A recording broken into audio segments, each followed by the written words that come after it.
Should you be investing in Bitcoin inside of your 401k? Why getting your student loans forgiven might actually be bad? And what's the real reason Warren Buffett doesn't use a 401k? We're going to break it down right now.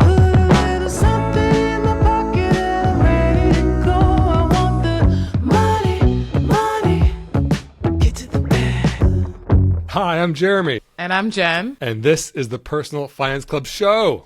Woo, Jeremy, what's up? Tell We're me doing about your it. life. Oh my gosh, Jen, this is the first episode. It's September right now. In January, that'll be 7 years of Personal Finance Club. And since the beginning, people have been asking me, like, why don't you have a podcast? And, well, now we do. Thanks to you. Let's see how it goes before I take any of How about this? You can take all the credit and I'll take all the blame. Okay, I'm sure the worst of the show will be on me for sure. But this is very exciting. This is not an interview show. I think a lot of personal finance shows, I think are great. Like, they're amazing. I have no problem with them. But I also think that, like, we're just going to do things a little different. And so unlike a lot of other shows, we're not going to have a different guest on every single episode and talk to them. We're going to have a bunch of like fun segments and have kind of new, interesting content in the, kind of loosely revolving on the world of personal finance and money. A lot of these segments you made. Is that true? Once again, if this goes well, I shall take all the credit. Okay. But for right now, we have created segments together. Yes, we have. And I'm excited about them. I think it's going to be fun and the kind of show you can like listen to on your drive to work. All right. And I have one other piece of news, which is currently I haven't worked in like almost 3 weeks because I am on jury duty. Mm-hmm. That's right. I got a summons in the mail, a little postcard that said, show up to this address at this time, which I did. And I was like, okay, I actually get this like clockwork. Since I moved to California, I get it every year. And usually you show up and they don't say your name and you go home and that's your whole jury duty. Or they do say your name and you go sit in a courtroom for a minute and then you don't get on the jury and that's your whole jury duty. But this time, all those things didn't happen and I got on a jury. And it's a civil case. I can't yet talk about it. I can say it's a civil case and the length of it. It was supposed to be 7 days or 8 days, I think, which is a long civil case. Mm-hmm. I just had day 11 of the civil case and I'm hoping, or maybe it was just day 10 and then Monday is day 11 and I think it's wrapping up. It's crazy long. And, I'm not going to like really blow up, these people don't even know I have a podcast. So I'm not going to blow them up. Well, and to be fair, during jury selection, we didn't have a podcast. So I didn't like keep that a secret. This is a brand new podcast. Mm-hmm. But yeah, come next week for a little bit of tea on this jury I've been sitting on for, going into the 4th week on Monday. Juicy. That's right. You heard it. I'm carrying Personal Finance Club. I've been carrying Personal Finance Club for 2 weeks. You heard it. That's true.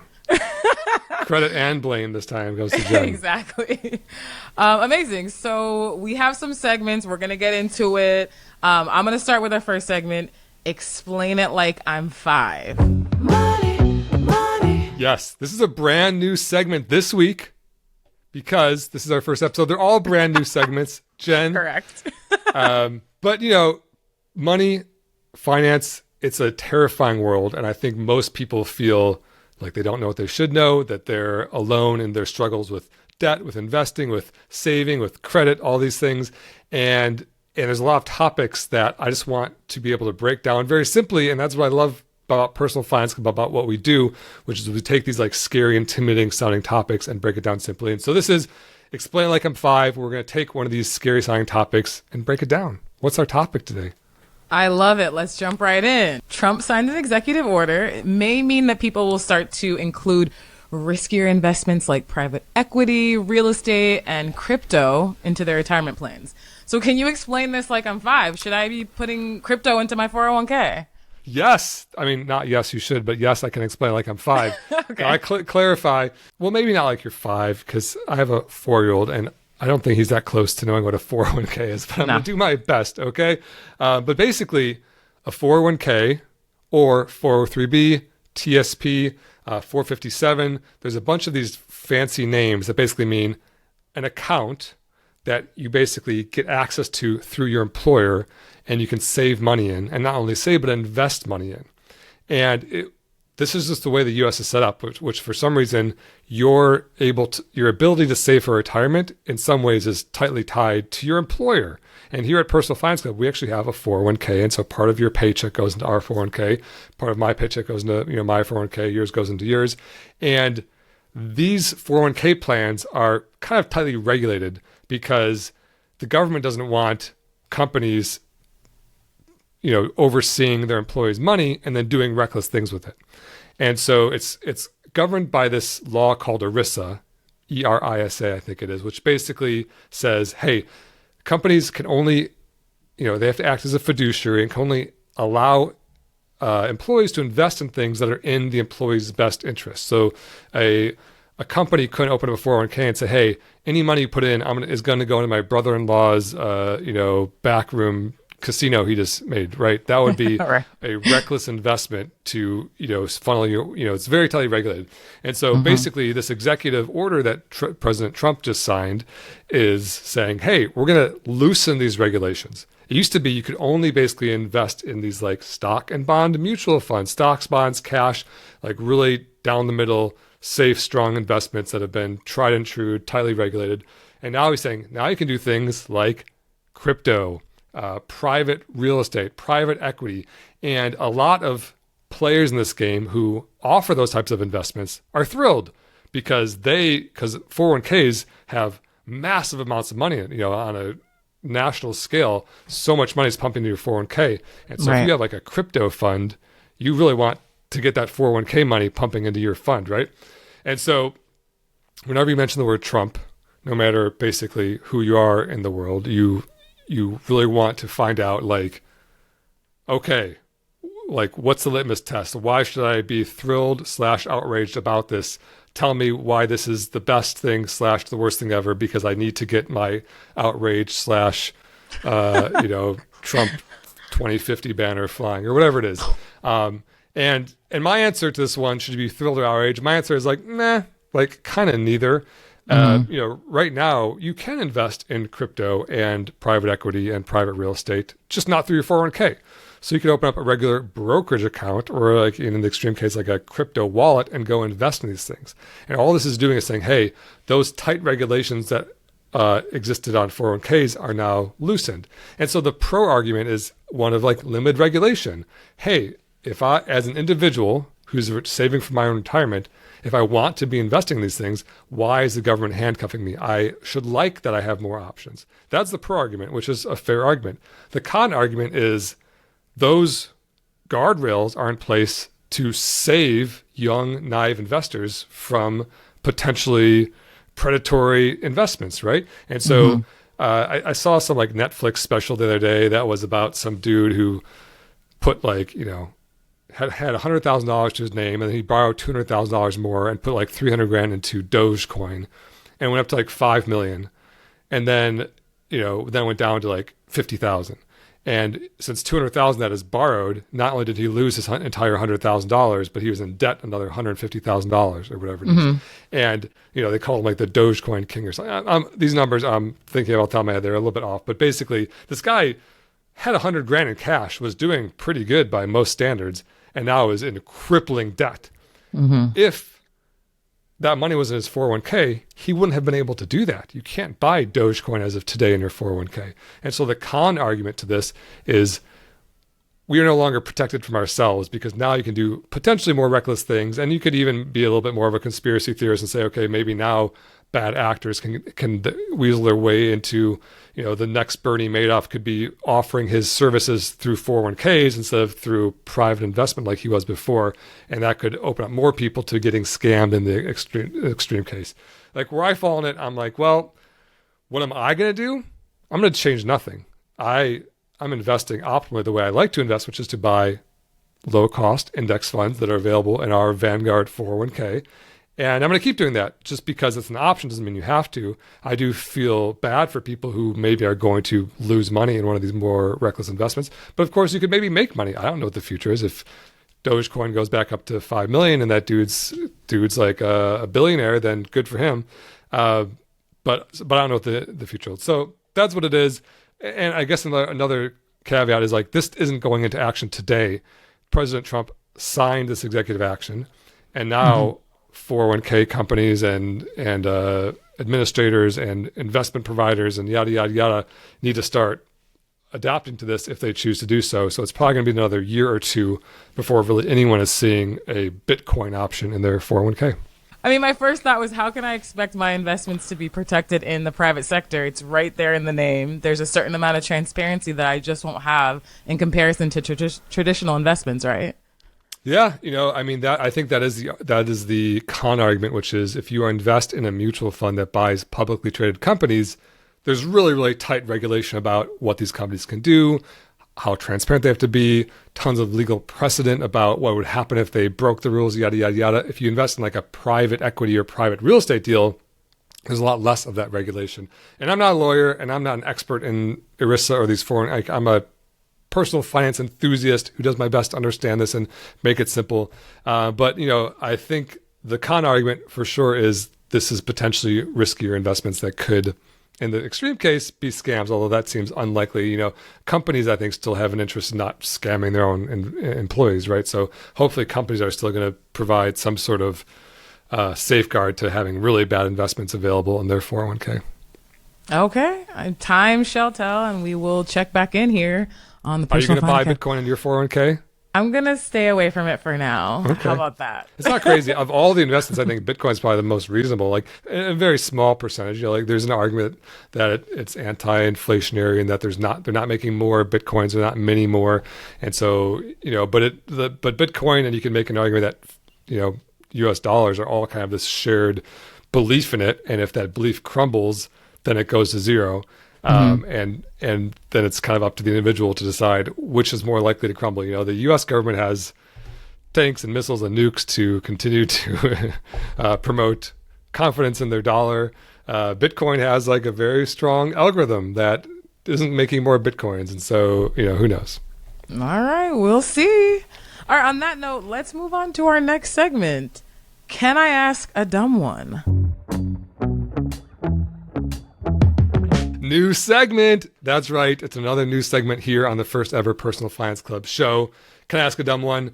And, I get questions all the time. And I think this is my big thing. There's just so much shame and secrecy around money. People are afraid to ask questions. So I love the dumb questions because the dumb questions, when someone thinks it's a dumb question, it's usually one of the smartest questions, right? I think when someone thinks they're asking a smart question, it's like probably usually a dumb question. So if you think you have a dumb question, it's usually probably a really smart question. And so I want your dumb questions. Give us your dumb questions. You can DM me. You can actually go to personalfinanceclub.com/ what is it? Podcast? Podcast at personalfinanceclub.com is how you can email us. Oh, or email us better. Email us at podcast at personalfinanceclub.com with your dumb questions, and we'll answer them here on the show. I've got a quick one from one of your recent Instagram posts about student loans. In the post, this hypothetical student has been paying off their loan for 12 years and feels like they haven't really made a dent.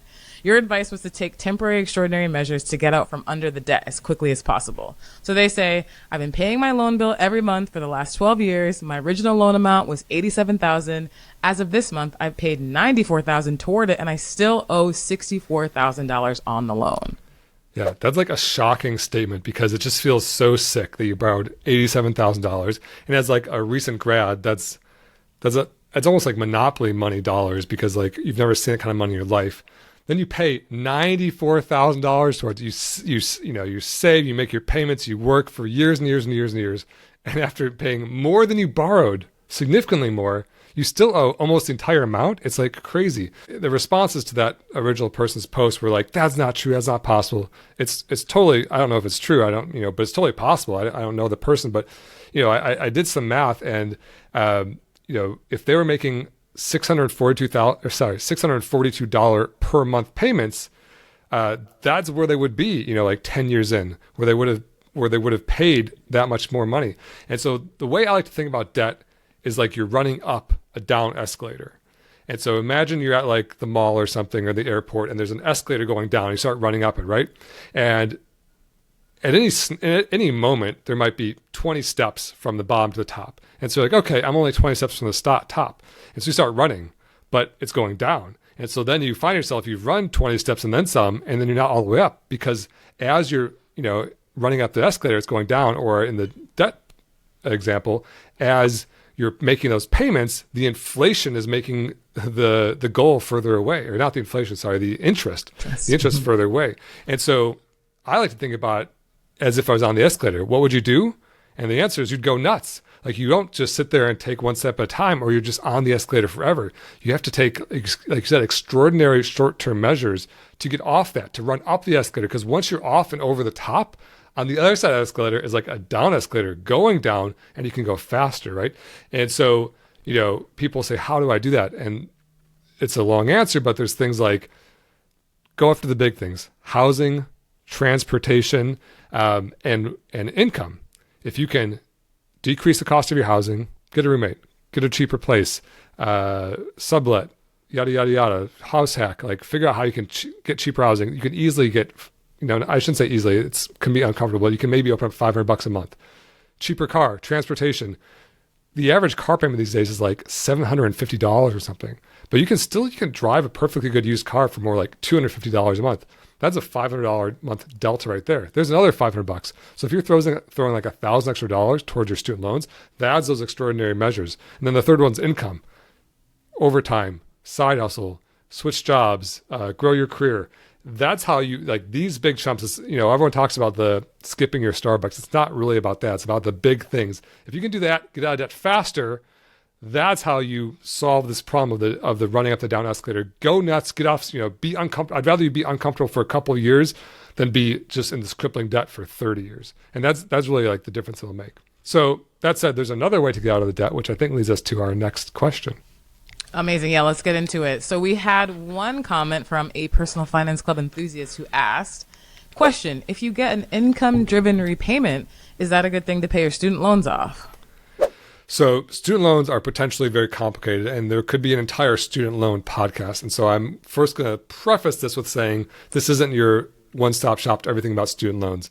But generally speaking, income-driven repayment is a government plan that says, hey, if you can't make the full payment or your income is at a certain level, instead of making the full payment, you will just pay whatever you can. It's based on a percent of your disposable income, and there's some rules around that.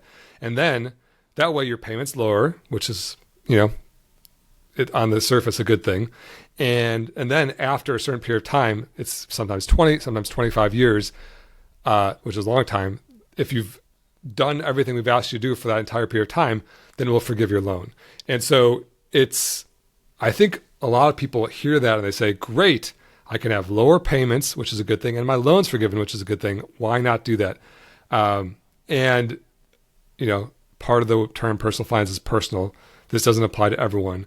But on the surface, there's a lot I don't like about seeking student loan forgiveness. And here's some of the things I don't like about it. It sounds crazy to not like that, right? And so, I think, and I'm going to make the con case because I think we all know the pro case. The pro case is lower payments, get them dismissed. What's the word? I just use it. Forgiven. Yes. I said like 5 times. By the way, I have a 6-month-old child, and so the ability to Blaming recall it on words. the baby? Crazy. Yes. When I say I take all the blame, then I just transfer that blame to my innocent young infant, of course. So here's what I don't like about student loan forgiveness. One is that, like, what if it doesn't work? If you miss a payment, get pregnant, lose your job, don't follow the rules, yada, yada, yada, you can find yourself years or decades down this path having been on this down escalator, letting the top get further and further away, and then you're not going to get it, right? Or laws change, whatever. We hear so much about the laws, and it just feels like a very risky thing to be banking on this thing happening 25 years away. Worse than that, I think it can put you in the wrong mentality. It kind of incentivizes having lower income. Like, let's say you're making $60,000 a year, you'd qualify, you can have a small payment. But what if you're making $160,000 a year? If you're making $160,000 a year, you can probably pay off your student loans in like a year, right? And so I would much rather you pay off your student loans in a year and just live on your $60,000, making $160,000 and be done in a year, than just keep trying to make $60,000 forever to have this lower payment. And so I think it puts you in this mentality of like, oh, I'm going to be saved by this debt forgiveness. Therefore, I want to have lower income. Therefore, I want to keep this debt around. Like, I would much rather you have in the mindset of, let me grow my career, let me make way more money, let me knock this debt out so I don't have to think about it. Then I'll be debt free sooner. I'll be investing sooner. I'll be way better off 25 years later. Third reason I don't love it is you pay more interest. This income driven repayment is because you can't even maybe make enough payments to cover the interest. And so like that first question asker who had $87,000 in debt, you could find yourself borrowing $87,000, doing income driven repayment for a few years, and then you owe $120,000, more than you even started. And so you're paying, and you're worse off. Another reason I don't like it, the forgiven amount may be taxable. So like, let's say you get to the end of your 20 years and then $100,000 is forgiven. That $100,000 goes on your, or may go on your income, or may go on your taxes as income, and then you'll owe $30,000 in taxes. And so it's really not all forgiven. It's all forgiven, but for the tax that you have to pay on what essentially amounts to the gift that you're given, right? And so you might have been, making payments for 25 years, only get a $30,000 tax bill. And when you add all that up, you've actually paid more than you would have if you just, sprinted up the escalator, right? But wait, it's not over. Another reason I don't like it is it's an administrative burden. It's like just navigating this world. There are entire companies, some of them that are very good, that help you navigate trying to qualify for these programs, because every single year you have to reestablish your income, you have to reestablish your family size, you have to reestablish your eligibility, you have to prove you made payments. Mistakes are made.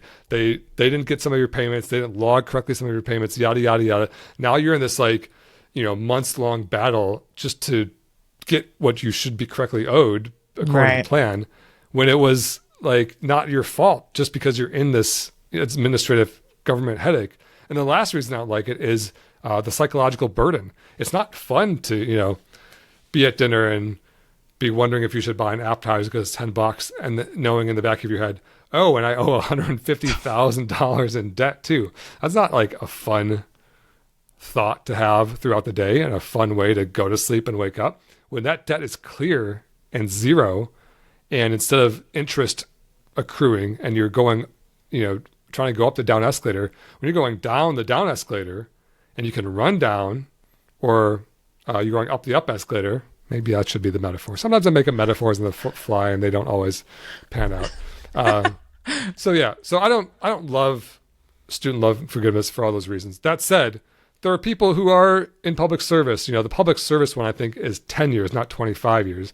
And if maybe you're a public defender and you're a lawyer and you have $300,000 in law school debt and you make $50,000 a year or something, if there's these extreme cases and there's just no way to do it otherwise, okay, that might be the best option for you. And so obviously it doesn't apply to everyone, but that was my take on it. And by the way, if you need some financial advice, this is the first shout out for the company I recently founded called Nectarine. And we have a new student loan expert, and you can book him by the hour and ask your questions. And there's no upsells, and there's no assets under management, and there's no strings attached. It's just purely hourly flat fee financial advice at hellonectarine.com. Shout out Nectarine. Wow, I'm proud of you for the plug. Episode 1 coming in hot. Yeah. Are we sponsored by Nectarine? I don't know. Probably not. I shouldn't even say that. Maybe it's some sort of regulatory problem. But I'm very, very proud of this company. It's going very well. It's helping. We've had over 5,000 clients get helped already. So it's I want people to know about it. I love it. Amazing. Okay, let's go on to our next segment. Scroll Patrol. Scroll Patrol. My favorite segment of the episode. Oh, episode we should 1. put this up front. What? This is actually a brand new segment. We've never done a scroll patrol. Hey, every segment is a new segment. This is our first episode. I don't know. We'll have to fact check that later. I don't know what your feed looks like, but my feed has a lot of financial advice, and a lot of it's crazy. And it's not always financial advice. Maybe it's strategies or dudes in Ferraris who are day trading or whatever it is. And so Jen is picking out some little nuggets on social media, and I'm going to react authentically. I have not seen these before. I'm going to tell you what I think in the moment, get my live reaction, see one of my crazy faces I make. Good, bad, I don't know what they are. Hopefully legal, at least legal enough. Is that a fair? What is Scroll Patrol, Jen? I can't even say it. It's so new. Scroll Patrol. It's kind of a tongue Is it twister. a tongue twister? Scroll Patrol. You gotta slow it down. You gotta ease into it. Yeah, Scroll I do talk Patrol. fast. Yeah, you're a fast talker. It's okay. We're gonna get with it. You don't need to listen to this podcast on 2 times speed because we're both fast talkers. Scroll Patrol. Yeah, we're just gonna find some of. There's a lot of advice on the internet, and I might pick something. You might be like, "Hey, Jen, that's actually good advice." Who knows? I'm not sharing these with Jeremy beforehand. I hope there's some good ones in there. Yeah. Yeah, we'll see. Maybe you'll even say that about this one. Who knows? But we're gonna share and get Jeremy's honest reaction here. So here we go. Warren Buffett has not got a 401k. He's got Coca-Cola. I gave up my retirement accounts. I had millions of dollars sitting in retirement accounts. I paid the penalty to get the money. I got convinced by the bank to build an IRA or a 401k. The people that were giving me the advice were telling me to figure out how to exit. You're planning an exit when you're 30. It's stupid. Think about what you're doing. You're not going to retire until you're 70. Rich people never worry about their retirement account. Yeah, I know that guy. And I have thoughts. First, he said Warren Buffett doesn't have a 401k. He has Coca-Cola. I have some problems with that. First of all, I feel like with all good scams, there's a hint of truth. Is that a scam? Not really. Just weird things a man is saying very loudly, which is, I guess, is my entire brand. So I can't get too upset about that. But my 401k and your 401k, Jen, has Coca-Cola inside of it. Mm-hmm. And he's conflating this like tax advantage you get by investing inside of this tax protected account with the investments. And the reason, and I don't know if Warren Buffett has a 401k, he probably doesn't because he's self-employed and he has other like tax strategies. But the reason he doesn't have a 401k is because he has like $100 billion. And a 401k has a limit of $23,500 per year you can put into it as an employee. And so, just on the scale of things, the amount that Warren Buffett could contribute to a 401k is virtually nothing. If you asked Warren Buffett, hey, do you wish all of your investments were inside of a 401k? He would be like, of course I do, because then I wouldn't have to pay tax on any of the growth. It would be like a hundreds of or tens of billions of dollars savings for me, right? And so the fact that Warren Buffett doesn't have a 401k is kind of nonsense. He doesn't because of the scale of his investments and because of his self-employed owner status, not because of the tax advantage that he would love, right? Plus, like I said, you could buy Coke inside of your 401k. You can buy, most 401ks, I don't think let you buy individual stocks, but you can buy, index funds or mutual funds that have Coke if you want staples or whatever. So that's that. And then, his whole thing about, I don't even, it's such a false premise. It's hard to even dissect it. Like, I don't even, what was there a point to that? I kind of think just the video ended. And then he's just saying, Warren Buffett doesn't have a 401k. Yeah, he has a lot of inflammatory comments on the internet, so I thought he'd be a fun one to start with. Yeah, I know there's like other things he says that like also are kind of like not fully true, and some things that he says are fine too. Like I think he's pro starting a business, which so am I. But I don't think you need to like confuse people and conflate these things and say a 401k is bad. Oh, I think he said he pulled all of his money out of a 401k and paid the tax. Like you generally wouldn't do that unless, I think his point is like, I can invest in crazier things that grow so much faster. It's worth paying more tax on it than being protected in the 401k. But like, that's generally not true. I have a 401k but I also have a lot of money. Like my net worth these days, I think is around $5 or $6 million. And the fact that don't even know within one just shows you that it's like getting to become a big number. But, a small amount of that, only about 300,000 is in my 401k for that same problem Warren Buffett has. Like just can't get money in there fast enough due to the limitations. I wish way more money wasn't, because the rest of my money is invested essentially the same way and is getting taxed more heavily. So yeah, not a huge fan of that vid. That's a good Scroll Patrol though. And I think it wasn't too crazy, but we got you in there. Okay. Let's move on to our final segment. Final segment. What is it? Jeremy had time today. Okay? I had time today. We had time. We're going to hop into the comment section, see what people have to say, maybe even give them a piece of our mind. Okay, so we're starting. You recently posted about the myth of $1 million being not that much, and a sentiment that even you admitted is partially true because $1 million isn't what it used to be. And you went on to talk about how to grow that million with investments. And we had a lovely Facebook commenter who said the following in response. Good for you for saving and growing that much capital. I sure as heck would not want all of it in index funds, though. Go read The Great Taking and consider diversifying into different asset classes, especially those not held in street name by a brokerage and that you can truly own and control. I like real estate myself. This is new segment this week, brand new segment this week. And, you know, I do have time. I like to engage in the comments or the DMs often. And a lot of people come at me. And, you know, there's a lot of very common themes. Like one of them is $1 million isn't that much. People who say that do not have $1 million. It's a lot of money.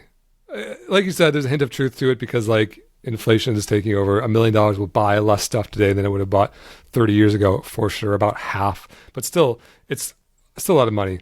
And usually the people who say $1 million isn't a lot of money also say $500 is too much money to invest on a monthly basis. And it's like they're very contrasting viewpoints. Like if you can't invest $500, who are you to say $1 million isn't very much? $1 million is a lot of $500. And then another sentiment I see is this one right here, which basically says, don't trust the system. Wall Street's rigged. The stock market's rigged.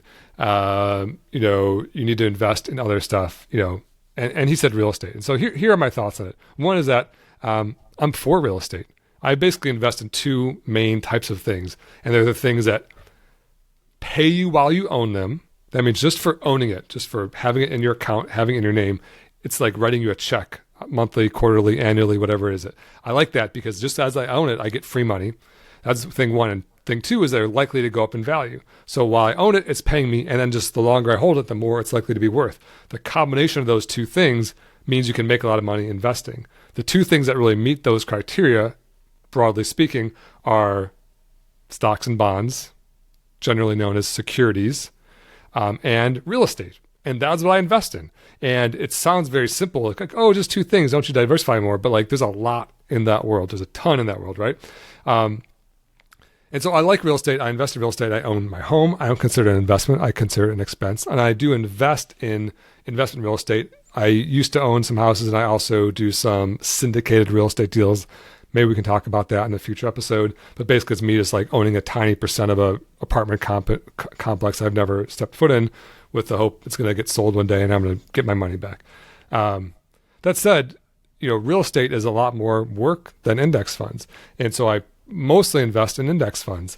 And if I was 24 and had like $5,000 to my name, I think I would probably take a more aggressive approach towards real estate. I'd probably go try to buy like a fixer-upper, work on it myself, put some renters in there, get a loan on it. You know, that type of labor and effort can really result in good returns because you're using leverage from a loan, you're using sweat equity from putting work in yourself. You know, you've got a real piece of property there, but it's also a lot of work. I don't want to do that now. I'm 44 for a few more weeks, and wow, you're the same age as Beyonce. Oh, who's older? I think I actually knew that. Yeah, she just turned 44. Oh, September she's an 81 baby. Yeah, she's a millennial. I'm apparently not because I was born in November of 80. I missed it by that kind of that 6 close. weeks. Yeah.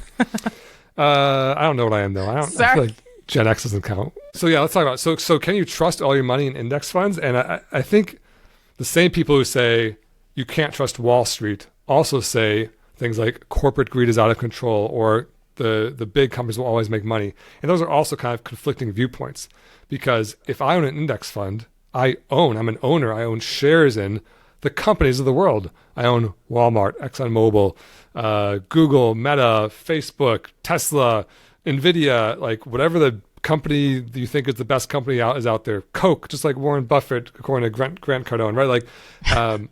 Like I own all that stuff, right? And so if all those companies are being greedy and making money, then like so am I. And not that I'm saying I'm in favor of corporate greed, but I'm saying they're contrasting viewpoints. You can't believe that corporate greed is out of control, but then you can't put your money in index fund because you can, because and I think the truth is probably somewhere in the middle, which is when you own an index fund, you own a piece of the commerce of the world. As all these companies make money and grow and profit and pay dividends, that's an index fund is basically a direct line from that economic output to your own bank account.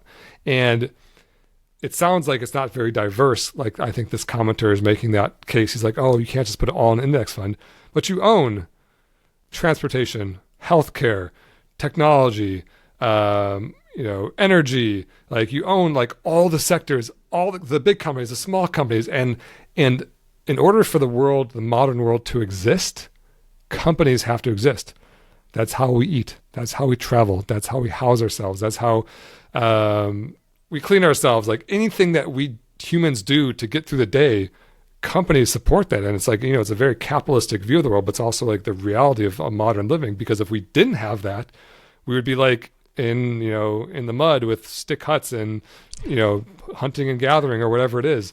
And so since we live in a modern world, you want to take part in that. You want all this, yeah. And actually, I just noticed, I pulled up my Fidelity account, and I have over $1 million in a single ETF. One ETF. I'll tell you the ticker symbol. It's ITOT.